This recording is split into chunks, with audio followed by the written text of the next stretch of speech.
আসসালামু আলাইকুম।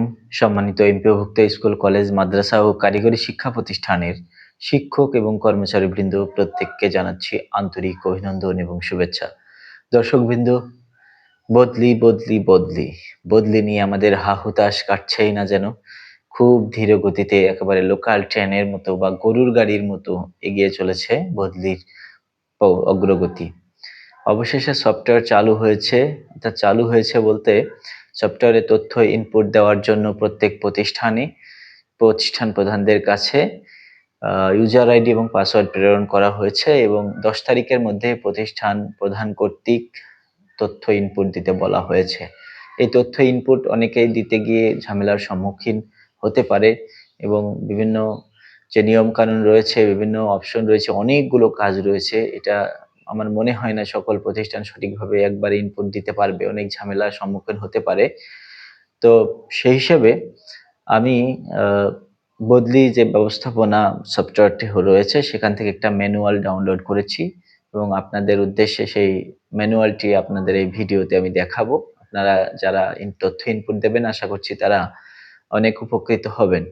আর যদি এই ম্যানুয়ালটি আপনাদের দরকারও হয় সরাসরি আমাকে নক দিতে পারেন।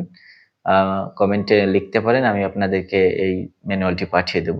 তো সাথেই থাকুন, শেষ পর্যন্ত ভিডিওটির ম্যানুয়ালটি দেখতে থাকুন। দর্শকবৃন্দ, আমরা চলে এসেছি ম্যানুয়ালে। আপনাদের দেখাচ্ছি। সর্বপ্রথম আপনারা যেকোনো একটি ব্রাউজার যেমন ক্রোম বা ফায়ারফক্স বা এজ ব্রাউজারে প্রবেশ করবেন। তারপরে সফটওয়্যারের যে ইউআরএল লিঙ্ক রয়েছে সেটা প্রবেশ করাবেন অ্যাড্রেস বারে। ইউআরএল লিঙ্কটি হলো http://ngttdsac.teletalk.com.bd। এই ওয়েবসাইটে চলে আসার পরে আপনি এরকম একটি ইন্টারফেস দেখতে পাবেন, হোম পেজ যেটা। এখানে ইউজার নেম এবং পাসওয়ার্ডের ঘর দেওয়া আছে। আর এই ইউজার নেম এবং পাসওয়ার্ড কিন্তু প্রতিষ্ঠান প্রধানদের কাছে অলরেডি প্রেরণ করা হয়েছে। এই ইউজার আইডি এবং পাসওয়ার্ড দেওয়ার পরে আপনি প্রবেশ করুন বাটনে ক্লিক করবেন। এরপরে সফল লগইন হলে আপনি এই ড্যাশবোর্ডে পুনর্নির্দেশিত হবে এই ড্যাশবোর্ডটি। এরপরে বাম পাশে দেখুন কয়েকটি ধাপ রয়েছে। প্রথম ধাপে আছে শিক্ষা প্রতিষ্ঠানের তথ্য। শিক্ষা প্রতিষ্ঠানের তথ্যর ক্ষেত্রে এখানে এমপিও কোড, ইন নাম্বার, তারপরে হলো শিক্ষা প্রতিষ্ঠানের ধরন, শিক্ষা প্রতিষ্ঠানের নাম, উপজেলা, জেলা, তারপরে প্রতিষ্ঠানের নাম, জেলার নাম, উপজেলার নাম বলেছি। তারপরে সহশিক্ষা নাকি এগুলো দিবেন। তারপরে বৃত্তিমূলক বা ভোকেশনাল ট্রেড চালু থাকলে দিবেন। শহর নাকি মফস্বল এগুলো দিবেন। অনুমোদিত শাখা শিক্ষক 12/6/2018 তারিখের পূর্বে থাকলে দিবেন। শিফটের ধরন ডাবল শিফট না সিঙ্গেল সেটা দিতে হবে। তারপরে প্রাপ্যতা সাপেক্ষে কিছু বিষয় রয়েছে, এগুলোতে দিবেন। প্রাপ্যতা সাপেক্ষে বিভাগ, কি কি বিভাগ আছে এগুলো দিবেন। এরপরে এখানে একটা পিডিএফ কপি স্ক্যান করতে হবে, সেটা হলো এমপিও শিট, শিক্ষক কর্মচারী বিবরণী, বিভাগ, শাখা, শিফট, বিষয় অনুমোদনের কপি, শিক্ষার্থীদের টট লিস্টের তালিকা অথবা টেড অনুমোদনের কপি, এনটিআরসি এর সুপারিশপত্র, এগুলো এখানে আপলোড করতে হবে। তারপরে তথ্য আপডেট করুন। ডান সাইডের নিচে দেখুন লেখা আছে তথ্য আপডেট করুন। এরপরে আপনি দ্বিতীয় ধাপে প্রবেশ করবেন। দ্বিতীয় ধাপ হলো পদ ও শূন্য পদ। বিষয় অনুসারে অনুমোদিত পদ এবং বর্তমান শূন্য পদ রেকর্ড করতে হবে এই দ্বিতীয় ধাপে। শূন্য পদের তথ্য যোগ হালনাগাদ করার ধাপ। এখানে পদ কি কি আছে দেখুন। এখানে পদ ও শূন্য পদে যান। তারপরে পদের ধরন নির্বাচন করুন, যেমন প্যাটার্নভুক্ত পদ। ক্যাটাগরি নির্বাচন করুন, যেমন শিক্ষক। বিষয় নির্বাচন করুন, যেমন গণিত, ইংরেজি, বাংলা। মোট অনুমোদিত পদ, পদ প্রদর্শিত সম্পাদনযোগ্য নয়। তারপরে এখানে আছে সিস্টেমে স্বয়ংক্রিয়ভাবে শূন্যপদ গণনা করে তালিকা যুক্ত করুন, ক্লিক করুন। নিচের টেবিলের সমস্ত পদ ও শূন্য পদের তথ্য পর্যালোচনা করে দেখুন। এই যে এখানে দেখতে পাচ্ছেন আপনার পদের ধরন কি, যেমন প্যাটার্নভুক্ত পদ, শিফট, প্রভাতী নাকি দিবা। তারপরে ক্যাটাগরি শিক্ষক, পদের নাম দিবেন, সহকারী শিক্ষক নাকি সিনিয়র শিক্ষক। বিষয় দিবেন, অনুমোদিত পদের সংখ্যা কয়টি আছে দিবেন, কর্মরত থাকলে কয়জন, শূন্য থাকলে কয়জন। এরপরে তালিকায় যুক্ত করুন বাটনে ক্লিক করবেন। যদি ভুল থাকে মুছে ফেলবেন। তারপরে যুক্ত করার তালিকা এখানে এভাবে প্রদর্শিত হবে। আপনারা এটা যাচাই করে নিতে পারবেন যে সঠিক দিয়েছেন কিনা। আর যদি কোনো অ্যাকশন নিতে হয়, মুছে ফেলতে হয়, ডান দিকে দেখুন মুছে ফেলার বাটন রয়েছে। এরপরে তৃতীয় যে ধাপ চলে আসছে বাম সাইড থেকে, তৃতীয় ধাপে ক্লিক করলেন। তৃতীয় ধাপ হলো শিক্ষক এবং কর্মচারী তথ্য। সমস্ত কর্মরত শিক্ষক ও কর্মচারীদের সম্পূর্ণ রেকর্ড এখানে রক্ষণাবেক্ষণ করতে হবে। প্রতি শিক্ষক কর্মচারী প্রয়োজনীয় তথ্য, যেমন প্রত্যেক শিক্ষক বা কর্মচারী কতজন আছে তাদের তথ্য দিতে হবে। এখানে ইন্ডেক্স নাম্বার, তারপরে নাম বাংলা ইংরেজি, এনআইডি নাম্বার, মোবাইল নাম্বার, পুরুষ নাকি মহিলা, নিয়োগের ধরন কমিটি নাকি এনটিআরসিএ, নিজ জেলা দিবেন, কর্মচারী বা শিক্ষকের নিজ উপজেলা দিবেন। তারপরে সমস্ত প্রয়োজনীয় ক্ষেত্র পূরণ করুন। এখানে স্টার দিয়ে চিহ্নিত আছে যে ঘরগুলো, সেগুলো অবশ্যই পূরণ করতে হবে, বাধ্যতামূলক। তারিখ সাবধানে লিখতে হবে, দরকার হলে ডেট পিকার ব্যবহার করতে হবে। ছবি এবং প্রয়োজনীয় নথি আপলোড করতে হবে।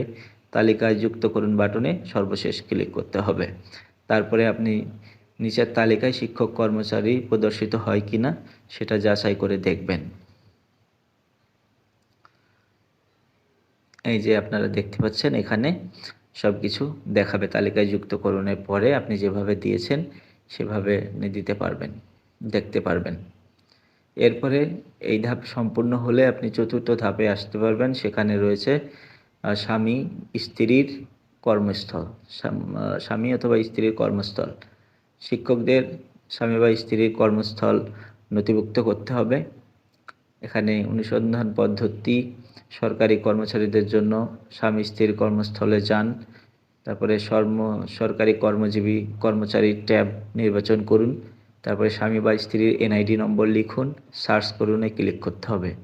সিস্টেম সরকারি ডেটাবেস থেকে স্বামী বা স্ত্রীর বিবরণ পুনরুদ্ধার করে স্বয়ংক্রিয়ভাবে পূরণকৃত তথ্য পর্যালোচনা করুন এবং সেভ বা সংরক্ষণ বাটনে ক্লিক করতে হবে। অর্থাৎ এটা আপনি যদি সরকারি চাকরিজীবী হয় তাহলে স্বামী স্ত্রীর কর্মস্থলে নির্বাচন করার পরে সরকারি কর্মজীবী বাটনে ট্যাবে নির্বাচন করবেন। তারপরে এনআইডি দিলে সার্চ করলে আপনার স্বামী বা স্ত্রী যদি সরকারি চাকরি করে তাদের তথ্য বেরিয়ে আসবে। আর খ নাম্বার বলছে এমপিওভুক্ত শিক্ষকদের জন্য এমপিওভুক্ত শিক্ষক ট্যাব নির্বাচন করুন। তারপরে ইন্ডেক্স নাম্বার দিবেন, প্রতিষ্ঠানের ধরন নির্বাচন করবেন, সার্চ করুন সিস্টেম এমপিও ডেটাবেস থেকে স্বামী বা স্ত্রীর বিবরণ পুনরুদ্ধার করে তথ্য পর্যালোচনা নিশ্চিত করুন। তারপরে দেখবেন ঠিক আছে কিনা, এরপরে সংরক্ষণ বা সেভ বাটনে ক্লিক করবেন। এই যে নিচে পেজটি দেওয়া আছে দেখুন। সরকারি হলে সরকারি, আধা সরকারি বা স্বায়ত্তশাসিত বা এমপিওভুক্ত শিক্ষা প্রতিষ্ঠান, আপনার স্বামী বা স্ত্রী যেখানে চাকরি করে সেখানে আপনি ক্লিক করবেন। এরপরে কর্মস্থলে যে আপনি যখন করবেন তখন দেখবেন অটো এখানে সব চলে আসবে। এটা যদি ঠিক থাকে যাচাই বাছাই করে আপনি সংরক্ষণ বাটনে ক্লিক করে দেবেন। আর যদি মনে করেন কোথাও ভুল আছে তাহলে ডান সাইডে দেখুন রিসেট বাটন আছে, রিসেট বাটনে ক্লিক করবেন। পঞ্চম ধাপ এবার তথ্য যাচাই বাছাই। সমস্ত তথ্য ইনপুট শেষ করার পরে যাচাই বাছাইয়ের জন্য উপজেলা মাধ্যমিক শিক্ষা অফিসার বা উপপরিচালক কলেজের নিকট প্রেরণ করুন। প্রেরণের পূর্বে চেকলিস্ট নিশ্চিত করুন যে আপনি সম্পন্ন করেছেন। প্রতিষ্ঠানের তথ্য হালনাগাদ করা হয়েছে কিনা, সমস্ত তথ্য শূন্যপদ তথ্য লেখা হয়েছে কিনা, কর্মরত সকলের রেকর্ড যোগ বা হালনাগাদ করা হয়েছে কিনা, তারপরে স্বামী স্ত্রীর কর্মস্থল তথ্য প্রযোজ্য হলে, তারপরে কর্মরত শিক্ষক এবং কর্মচারীর তথ্য যাচাইয়ে যান। সারসংক্ষেপ পর্যালোচনা করুন যা দেখায় মোট শিক্ষক কর্মচারী শূন্যপদ যাচাই অবস্থা, তাদের অবস্থা সহ সমস্ত শিক্ষক কর্মচারীদের তালিকা দেখুন। কোনো অসম্পূর্ণ রেকর্ডের জন্য পরীক্ষা করুন, লাল হলুদ চিহ্নিত ঘরে থাকবে। কোনো মুলতবি লেখা তথ্য লেখা সম্পূর্ণ করুন। যাচাইয়ের জন্য প্রেরণ করুন বাটনে ক্লিক করুন। পপ আপ ডায়ালগে জমা নিশ্চিত করুন।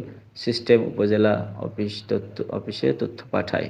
আপনি নিশ্চিতকরণ পাবেন সফলভাবে যাচাই করার জন্য প্রেরণ করা হয়েছে। প্রেরণের পরে যাচাইয়ের অধীন থাকাকালীন আপনি তথ্য সম্পাদন করতে পারবেন না। উপজেলা অফিসের পর্যালোচনার জন্য অপেক্ষা করুন। সংশোধনের জন্য প্রয়োজন হলে আপনাকে অবহিত করা হবে। যাচাই হওয়ার পরে অবস্থা উপজেলা কর্তৃক যাচাইকৃত পরিবর্তিত হয়। তো এই ছিল দর্শক মোটামুটি একটা ম্যানুয়ালের সারসংক্ষেপ। যদি ম্যানুয়ালটি আপনাদের কারো প্রয়োজন হয়ে থাকে সরাসরি আমার সাথে কমেন্টে যোগাযোগ করলে আমি আপনাদেরকে হোয়াটসঅ্যাপ নাম্বার দিলে আমি প্রেরণ করে দেব। আমার এখান থেকে পিডিএফটি আমার কাছে রয়েছে। তো সবাই ভালো থাকুন, সুস্থ থাকুন, সুন্দর থাকুন। দেখা হবে নতুন কোনো ভিডিওতে। আসসালামু আলাইকুম ওয়া রাহমাতুল্লাহি ওয়া বারাকাতুহু।